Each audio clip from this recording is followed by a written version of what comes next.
बलूचिस्तान के अरकान से इस्तीफों पर कोई बात हुई ना करेंगे। पीटीआई के जनरल सेक्रेटरी असद उमर की बोल न्यूज़ से गुफ्तगू। कहा, बलूचिस्तान में भी तहरीक इंसाफ की मकबूलियत तेजी से बढ़ रही है। आइंदा इंतखाबात में बलूचिस्तान समेत पूरे मुल्क में तहरीक इंसाफ हुकूमत अपनाएगी।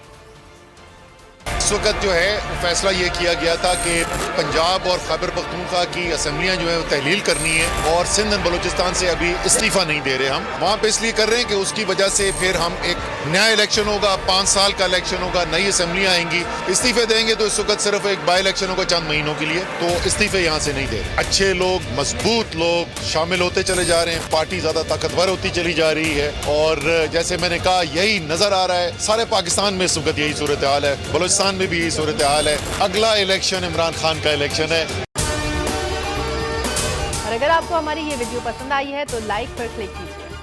हकीकी आजादी की जंग में बोल भी कप्तान के हम कदम। इलेक्शन कराओ मुल्क बचाओ की लाइव ट्रांसमिशन, दिखाई लम्हा ब लम्हा सूरत हाल। रील और रेटिंग में भी बोल न्यूज रहा नंबर 1। सब्सक्राइब करें और बेल दबाएं ताकि कोई खबर रह न जाए।